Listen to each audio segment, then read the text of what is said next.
एक पार्षद, एक ऐसे नेता जो बने केंद्रीय मंत्री, एक ऐसे नेता जिसके घर जाने के लिए खुद प्रधानमंत्री नरेंद्र मोदी ने प्रोटोकॉल तोड़ दिया और शहर की सकरी गलियों में पैदल चल पड़े।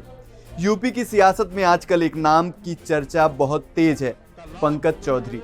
अखिलेश यादव के पीडीए फॉर्मूले की काट हो या फिर नाराज ओबीसी वोटर्स को मनाने की कवायद, खबर है कि बीजेपी ने अपने तर्कस से एक पुराना लेकिन सबसे सटीक तीर निकाला है। क्या 7 बार के सांसद पंकज चौधरी बनने जा रहे हैं यूपी बीजेपी के नए बॉस? और आखिर क्यों बीजेपी इन पर इतना बड़ा दांव खेल रही है? नमस्कार, मेरा नाम है निशांत मिश्रा और आप देख रहे हैं एनडीटीवी इंडिया। आज के इस वीडियो में हम जानेंगे कि महाराजगंज के महाराज यानी पंकज चौधरी के उस सफर को जो नगर निगम की कुर्सी से शुरू होकर अब भारतीय जनता पार्टी उत्तर प्रदेश की कमान संभालने तक पहुंच रही है। यूपी की राजनीति में अभी हलचल शब्द छोटा पड़ रहा है, वहां तो भूचाल जैसी स्थिति है। 14 दिसंबर को बीजेपी के नए प्रदेश अध्यक्ष का चुनाव होना है और सूत्रों की माने तो केंद्रीय वित्त राज्य मंत्री पंकज चौधरी का नाम सबसे आगे चल रहा है। अब आप सोचेंगे कि अचानक पंकज चौधरी ही क्यों? तो इसका जवाब छिपा है मिशन 2027 में। करीब 1 साल बाद यूपी में विधानसभा चुनाव होने हैं। पिछले लोकसभा चुनाव में समाजवादी पार्टी के पीडीए यानी पिछड़ा दलित अल्पसंख्यक वाले दांव ने बीजेपी को काफी नुकसान पहुंचाया था। बीजेपी को समझ आ गया था कि अगर 2027 का चुनाव जीतना है तो पिछड़े वर्ग यानी ओबीसी वोटर्स को घर वापस लाना होगा। और यहीं एंट्री होती है पंकज चौधरी की। वो कुर्मी समाज से आते हैं जिनका यूपी में बड़ा वोट बैंक है। बीजेपी का ये दांव लोहा ही लोहे को काटता है वाली रणनीति है। आज हम आपको बताएंगे कि पंकज चौधरी आखिर हैं कौन। इनके बारे में जानना इसलिए भी जरूरी है क्योंकि इनका ग्राफ कभी नीचे नहीं गया। कहानी शुरू होती है गोरखपुर की गलियों से। 20 नवंबर 1964 को जन्मे पंकज चौधरी गोरखपुर के जाने माने उद्योगपति परिवार से हैं। लेकिन राजनीति में इनकी शुरुआत किसी बड़े धमाके से नहीं बल्कि बहुत छोटे स्तर से हुई। साल था 1989। पंकज चौधरी गोरखपुर नगर निगम के पार्षद यानी काउंसलर बने।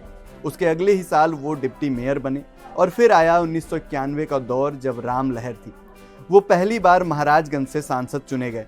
तब से लेकर आज तक वो 10वीं, 11वीं, 12वीं, 14वीं, 16वीं, 17वीं और अब 18वीं लोकसभा के सदस्य हैं। जी हाँ, 7 बार के सांसद। 33 साल के करियर में वो सिर्फ 2 बार चुनाव हारे, बाकी हर बार जनता ने उन्हें सिर आंखों पर बिठाया। पंकज चौधरी की ताकत सिर्फ उनका चुनाव जीतना नहीं है, उनकी असली ताकत है उनका कद जो दिल्ली तक फैला है। आपको एक बहुत दिलचस्प किस्सा सुनाता हूँ। बात गीता प्रेस के शताब्दी समारोह की है। प्रधानमंत्री नरेंद्र मोदी गोरखपुर आए थे। कार्यक्रम खत्म होने के बाद अचानक पीएम मोदी ने अपना प्रोटोकॉल तोड़ दिया। क्यों? क्योंकि उन्हें पंकज चौधरी के घर जाना था। पंकज चौधरी का घर ऐसी सकरी गलियों में है जहां गाड़ी नहीं जा सकती, तो देश के प्रधानमंत्री पैदल चलकर उनके घर गए।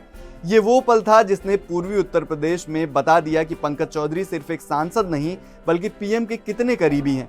विरोधी भी मानते हैं कि इस घटना ने कुर्मी समाज में उनकी पकड़ को और मजबूत कर दिया। अब सवाल आता है कि प्रदेश अध्यक्ष की कुर्सी के लिए वही क्यों? बीजेपी के पास और भी तो ओबीसी चेहरे हैं। इसके 3 बड़े कारण हैं। क्लीन और सरल छवि।